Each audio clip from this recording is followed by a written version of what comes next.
4장에 보면요, 사내들인 공회가 다시 모입니다. 제사장들, 성전 맡은 자들, 사두개인들, 대제사장들 모였는데요. 굉장히 심각했어요, 분위기가. 왜냐하면은 이스라엘 역사상 많은 메시아 운동들이 있어 왔습니다. 그런데 그 지도자가 죽으면 그냥 흐지부지 흩어지고 말았어요. 이들은 예수 운동도 그럴 것이라고 생각했습니다. 예수를 죽였으니 이제 다 끝난 일이라 생각했어요. 그런데 예기치 않는 일이 벌어진 것이에요. 예수 운동이요, 예수가 죽은 다음에 더 일어나는 것입니다. 더 왕성하게, 더 힘있게, 들불같이 퍼져가는 것이에요. 그러던 중에 급기야 일이 터지고 만 것이죠. 예수의 제자들이 성전 미문에 앉아 구걸하던 안진뱅이를 일으킨 것입니다. 이사야가 예언하고 예수님이 성취하셨던 말씀, 소경이 보며 안진뱅이가 걸으며 문둥이가 깨끗함을 받으며 귀머거리가 들으며 죽은 자가 살아나며 가난한 자에게 복음이 전파되는 일들. 이 일들이 뭐예요? 메시아의 징조거든요. 메시아가 오시면 이런 일이 있을 것이다. 이사야가 예언했고 예수님이 직접 이 일을 행하셨죠. 그런데 그 일들이 지금 다시 일어나고 있는 것입니다. 지금까지 이런 일을 한 사람은 예수 외에는 없었는데요. 지금 예수의 제자들이 똑같은 일을 하고 있는 것이죠. 게다가 제자들이 이렇게 선포하고 다니는 것이에요. 예수가 메시아이며 부활하셔서 예수의 영인 성령을 보내셔서 성령이 지금 이 일을 하신다는 것이에요. 이 메시지는 사람들에게 강력하게 전파되었고 오늘 성경에 보니까 남자만 5,000명, 여자와 아이까지 수만 명의 사람들이 예수를 영접하고 복음을 영접하는 일들이 일어나고 있었습니다. 만약에 제자들이요, 은과 금은 내게 없거니와 내게 있는 것으로 내게 명하노니 예수의 이름으로 일어나 걸어라 외쳤지만은 안진뱅이가 일어나지도 못하고 걷지도 못했더라면 예수의 부활은 거짓으로 판명되고 제자들의 말은 다 지어낸 헛된 말들이 될 것이에요. 그런데 안진뱅이가 일어났습니다. 걷기도 하고 뛰기도 하며 하나님을 찬송하였습니다. 그 광경을 모든 성전에 있는 사람들이, 성전을 출입하던 사람들이 지켜보았습니다. 그리고 그들이 복음을 받아들이기 시작한 것이에요. 하나님의 나라가 예루살렘으로부터 시작해서 유대와 사마리아 땅끝까지 퍼져나갈 것이라 그랬는데 이 정말 복음이요, 오순절 마가다락방에서부터 시작해가지고 불같이 퍼져 일어나는 것이에요. 거기에 이 안진뱅이 사건은 기름을 부은 것이죠. 지금 여러분, 이 사내들인 공회가 볼 때는요, 이 세 종류의 이 문제가 되는 사람들이 있는 거예요. 한쪽에는요, 예수가 살아났다고 외치는, 지금 예수가 보낸 성령이 활동하고 있다고 예수를 믿으라고 말하는 제자들이 있어요. 사도들. 요들이 아주 골칫거리.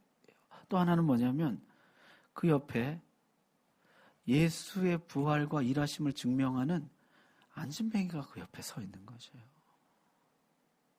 그리고 그 옆에는 이 복음을 받아들이고 예수를 영접한 수많은 사람들이 같이 있는 것이에요. 이 사내들인 공회원들이 민중을 두려워하거든요. 백성을 두려워하거든요. 이게 심각한 문제인 것이에요. 여러분, 복음 전파에 이게 3종 세트죠. 전하는 자가 있고, 증인이 있고, 믿는 자가 있고. 사내들인 공회가 적잖이 놀라고 당황했다는 것입니다. 고민에 빠졌습니다. 이들 어떻게 제지하지? 일단 제자들을 붙잡아 가두었습니다. 만약 진짜 예수가 부활했다면 어떻게 되는 겁니까? 예수를 죽인 사람들이 잘못됐다는 것이 증명되는 것이에요. 죽여서는 안 되는 사람을 죽였기에 하나님이 그를 다시 살리신 것입니다. 여러분, 마치 이런 것이죠. 하급법원에서 유죄 판결을 내렸는데 상급법원이 뒤집고 무죄 판결을 내리는 것입니다. 세상 법정에서는 사형 판결을 내렸지만은 하나님이 그 판결을 뒤집으신 것이에요. 하나님이 예수를 다시 살리셨습니다. 사도들에게는 이런 확신이 불타올랐습니다. 세상은 언제든지 잘못된 판결을 내릴 수 있지만은 우리에게는 하나님이 계신다. 하나님이 판결을 바로잡으신다. 세상 판결을 겁내지 않고 하나님의 판결을 두려워하는 사람들이 된 것이에요. 세상이 감당치 못할 사람들이 된 것이죠. 이튿날 사내들인 공회가 소집되었습니다. 그들이요, 예수님을 신문했던 바로 그 자리에서 제자들 베드로와 요한에게 물었습니다. 너희가 무슨 권세와 누구의 이름으로 이 일을 하느냐? 이 자리가 어떤 자리냐면은 전에 베드로가 주님을 3번 부인했던 그 자리거든요. 베드로는 성령이 충만해서 담대히 말했습니다. 여러분 10절 한번 보십시오. 10절에 보면 너희와 모든 이스라엘 백성들은 알라 너희가 십자가에 못 박고 하나님이 죽은 자 가운데서 살리신 나사렛 예수 그리스도의 이름으로 이 사람이 건강하게 되어 너희 앞에 섰느니라. 베드로는요, 사내들인 공회원들과 서기관들, 대제사장들, 유대인들을 예수를 죽인 당사자로 지목합니다. 너희가 십자가에 못 박고 그러나 하나님이 살리신, 너희는 죽였지만 하나님은 살리셨고, 너희는 유죄 판결했지만 하나님은 무죄를 선언하셨다는 것이죠. 그 예수의 이름으로 지금 이 사람이 일어나 걷게 되었다는 것입니다. 11절에 이 예수는 너희 건축자들의 버린 돌로서 집 모퉁이의 머릿돌이 되었느니라. 여러분 당시 팔레스타인 사람들은요, 가난했기 때문에 건축자들이 버린 돌로 집을 지었습니다. 유대인들이요, 버린 돌로 하나님이 새 집을 지어 가신다는 것이죠. 그 머릿돌이 누구냐면은 유대인들이 버린 예수 그리스도라는 것이에요. 예수 그리스도를 주춧돌로 해서 버린 돌들로 하나님이 이제 하나님의 새 집을 지어 가십니다. 우린 다 어찌 보면 버린 돌들이죠. 다듬은 최고의 대리석이 아니라 못 써서 버리는 돌들이죠. 죄인들. 향기나는 백향목이 아니라 비뚤어지고 뒤틀린 못 쓰는 나무들이죠. 하나님은 이런 자들을 불러서 하나님 새 집을 일으키신다. 너희가 죄 있다고 하면 구원의 소망이 있지만, 너희가 죄 있다고 하면 구원의 소망이 있지만 너희가 죄가 없다고 함으로 너에게 소망이 없다.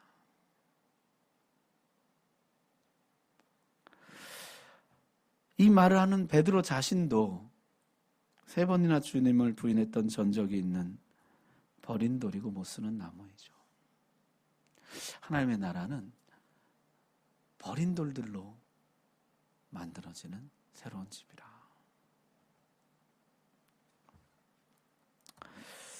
자, 이어서 다른 이로서는 구원을 받을 수 없나니 그렇게 말씀하죠. 이제는 성전의 이름으로, 모세의 이름으로 혹은 다른 어떤 이름으로도 구원받을 수 없습니다. 오직 예수의 이름으로만 안진뱅이가 일어날 것이며 눈먼 자가 눈을 뜰 것이며 저는 자가 걷게 될 것입니다. 예수를 모퉁이돌로 해서 새로운 집이 지어지고 있습니다. 새 나라가 세워지고 있다. 근데 여러분 14절 한번 보세요. 또 병 나은 사람이 그들과 함께 서 있는 것을 보고 비난할 말이 없는지라. 지금 베드로가 거침없이 이야기를 하는데요. 이게 뭔가 반박을 해야 되겠는데 옆에 누가 서 있는 거예요? 그 안진뱅이가 서 있는 것이에요. 온 백성들이 다 알거든요. 그 사람이 거기 앉아서 구걸하던 안진뱅이라는 거. 근데 그 사람이 버젓이 그 옆에 서 있는 것이에요. 그러니까 당국자들이 할 말이 없었다는 거죠. 여러분, 저는 이게 굉장히 중요하다고 생각합니다. 명백한 증거, 증인을 동반하고 있으니까요. 비난할 말이 없는 거죠. 여러분 요새 광고에 팩트입니까? 뭐 이런 거 하잖아요. 그래서 팩트가 중요하다 그러는데 진짜 이 팩트가 있어야 돼요. 팩트가. 낫는다, 산다 말만 무성한 게 아니라 진짜 나은 사람이 있어야 된다고요. 진짜 산 사람이 있어야 된다고요. 진짜 예수 믿고 못 걷던 자가 걷게 된 사람이 있어야 돼요. 못 보던 자가 보게 된 사람이 있어야 되고 못 듣던 사람이 듣는 사람이 있어야 되고요.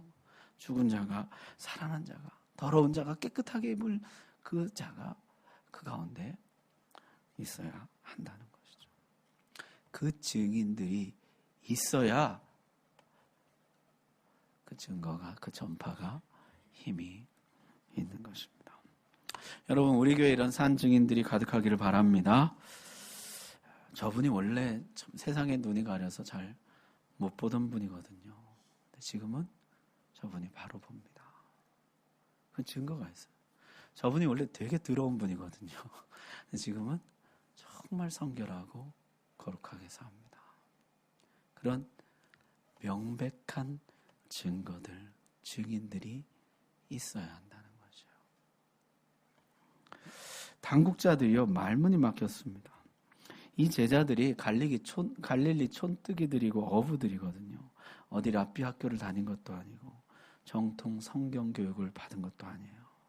그런데 성경을 꿰뚫고 있고 주님이 마치 권세 있는 말씀을 하신 것처럼 제자들이 너무나 명확하게 하나님의 구원 계획에 대해서 말하는 것이에요. 권세 있는 말씀을 하는 것이에요. 자, 그래서 하는 말이 뭡니까? 이 사내들인 공회가 잠깐 나가 있으라는 것이에요. 나가 있어라. 그리고 모의를 시작하는 것입니다. 16절 한번 보세요. 이 사람들을 어떻게 할까? 그들로 말미암아 유명한 표적 나타난 것이 예루살렘에 사는 모든 사람에게 알려졌으니 우리도 부인할 수 없는지라. 자, 그러면요. 이렇게 명백한 표적이 나타났으면 믿어야지. 믿을 생각을 안 하고 어떻게 하는 거예요? 이거를 덮고 감추고 막을 생각을 하는 것이에요. 17절에 이것이 민간에 더 퍼지지 못하게 그들을 위협하여 이후에는 이 이름으로 아무에게도 말하지 말게 하자. 겁줘서 못하게 하자 이렇게 결정을 했다는 것이에요. 더 이상 예수 이름으로 말하지 말라. 가르치지 말라. 그런데요. 베드로가 조금도 물러서지 않습니다. 예전에 그 비겁한 베드로가 아닌 것이죠. 뭐라 그럽니까? 하나님 앞에서 너희의 말을 듣는 것이 하나님의 말씀을 듣는 것보다 옳은가 판단하라. 우리는 보고 들은 것을 말하지 아니할 수 없다. 참 어디서 이런 용기가 생겼을까요? 이 사도들이요. 세상 권세와 주관자들을 압도합니다.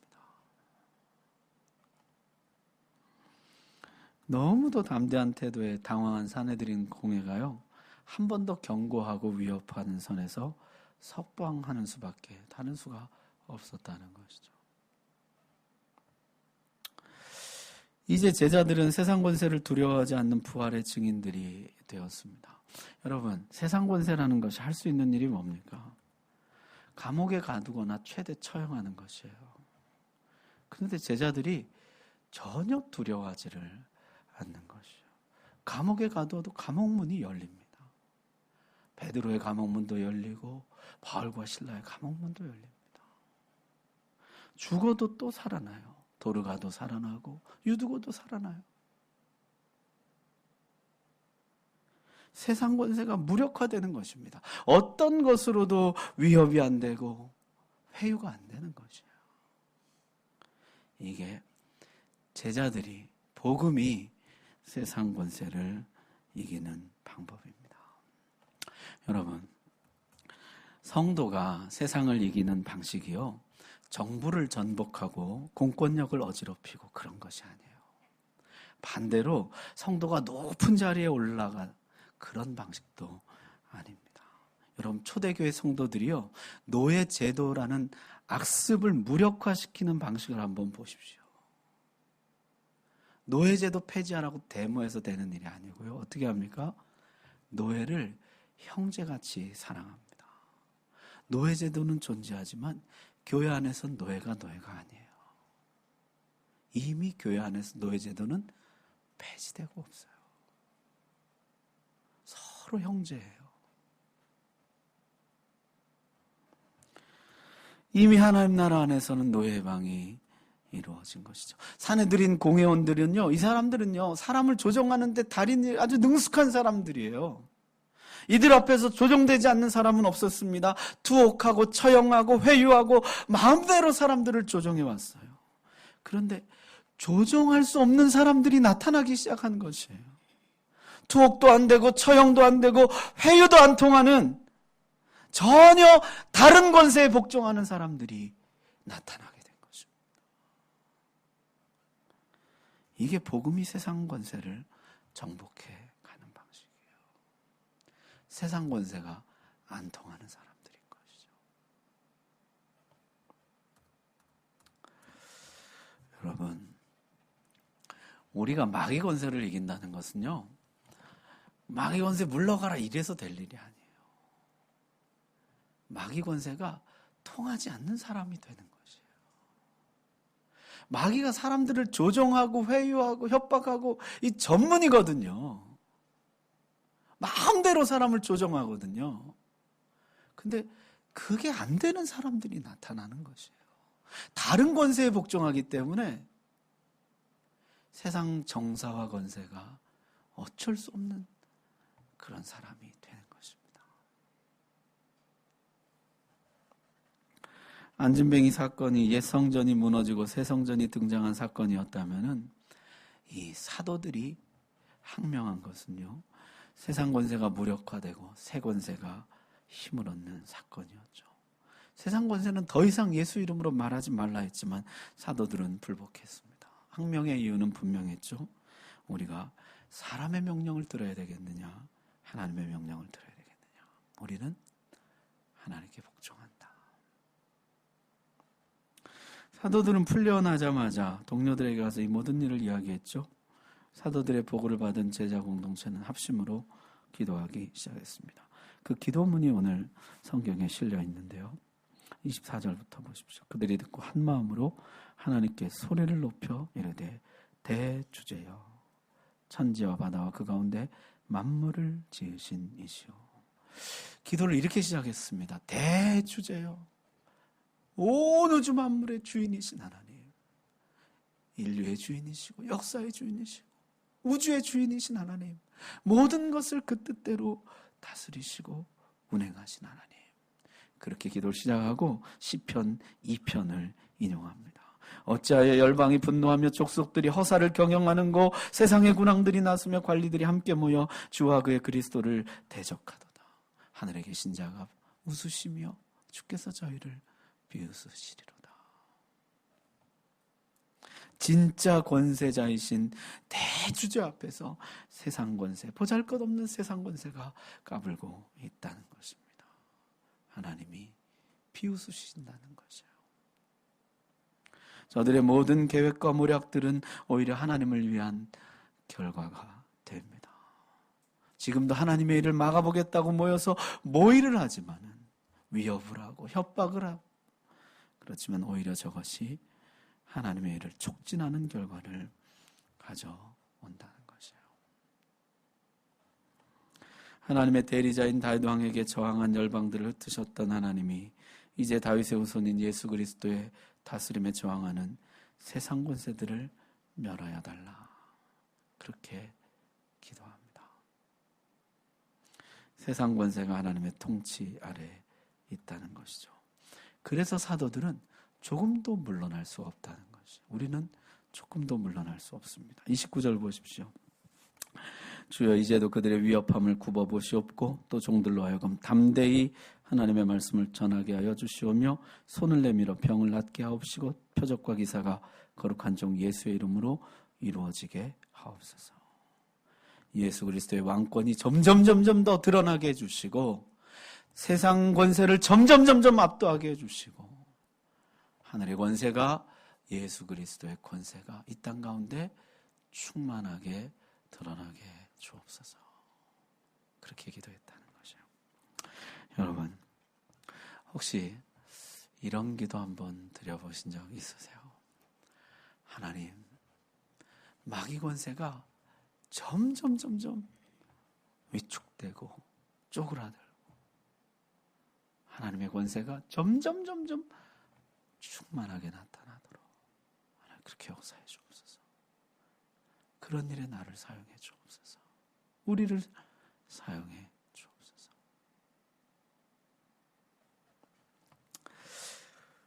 빌기를 다음에 모인 곳이 진동했습니다. 이제 온 세상이 진동하고 하나님의 나라로 가득하게 될 것입니다. 말씀 마칩니다. 예루살렘으로부터 시작된 하나님의 나라는요, 이제 점점 온 세상에 퍼져나가는데요. 드디어 세상 권세를 정복하고 정사와 권세를 넘어서서 하나님 나라를 끝없이 확장해 갑니다. 세상 권세는 그동안 사람들을 통치하고 조종하고 지배해 왔는데요. 조종되지 않는 사람들, 지배되지 않는 사람들이 나타나기 시작한 것이에요. 이들은 하늘의 권세에 복종하는 사람들입니다. 하나님의 권세에 복종하는 사람들.